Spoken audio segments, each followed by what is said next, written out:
హైదరాబాద్ చుట్టూ ఇప్పుడు మరొక పెద్ద ప్రాజెక్ట్ వచ్చే అవకాశం అయితే కనిపిస్తూ ఉంది. ఇదే ఔటర్ రింగ్ రైల్. మొత్తం 392 కిలోమీటర్ల లెంత్తో రాబోతున్న ఈ రింగ్ రైల్ ఒక మెగా రైల్ వలయంగా హైదరాబాద్కి చెప్పుకోవచ్చు. Hi everyone, this is Upender, property adviser. ఈ ప్రాజెక్టు మొత్తం 392 కిలోమీటర్ల దూరాన్ని కవర్ చేస్తూ ఇందులో 8 జిల్లాలు, 14 మండలాల మీదుగా 26 స్టేషన్లతో ఈ మెగా రైల్ వలయం రాబోతా ఉంది.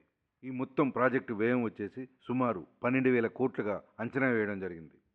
వాస్తవానికైతే ఔటర్ రింగ్ రైల్ ప్రాజెక్టు మొత్తం దూరం 508 కిలోమీటర్లు. అయితే అధికారులు మొత్తం 3 ప్రతిపాదనలు రెడీ చేశారు. కానీ మిగతా ఉన్న 2 ప్రతిపాదనలు రీజనల్ రింగ్ రోడ్డుకు దూరంగా ఉన్నాయని కేంద్ర రైల్వే శాఖ మంత్రి అశ్విన్ వైష్ణవ్, అదేవిధంగా గనుల శాఖ మంత్రి కిషన్ రెడ్డి వీరిద్దరూ అభిప్రాయం వ్యక్తం చేయడంతో మూడో ప్రతిపాదన అయిన 392 కిలోమీటర్ల అలైన్మెంట్ను ఖరారు చేయడం జరిగింది. మరొక ఇంట్రెస్టింగ్ విషయం ఏంటంటే 361 కిలోమీటర్లతో రీజనల్ రింగ్ రోడ్ రానుంది. ఈ విషయం మనందరికీ తెలిసిందే. అయితే దీనికి 3 నుంచి 5 కిలోమీటర్ల దూరంలో వచ్చేలా ఔటర్ రింగ్ రైల్ను అలైన్మెంట్ను ఖరారు చేయడం జరిగింది. కాకపోతే ఈ ప్రాజెక్టు ఎప్పుడు స్టార్ట్ అవుతుంది, ఎప్పుడు ఎండ్ అవుతుందో మనం పూర్తిగా ఇప్పుడే ఏమీ చెప్పలేము. హైదరాబాద్ నెక్స్ట్ స్టెప్కి వెళ్ళాలంటే మాత్రం ఇది ఒక విజనరీ ప్రాజెక్ట్ అయితే అవుతుంది. హైదరాబాద్కి ఇప్పుడు రింగ్ రైల్ అవసరమా? దీనిపై మీరు ఏమంటారు? కామెంట్ బాక్స్లో తెలియజేయండి.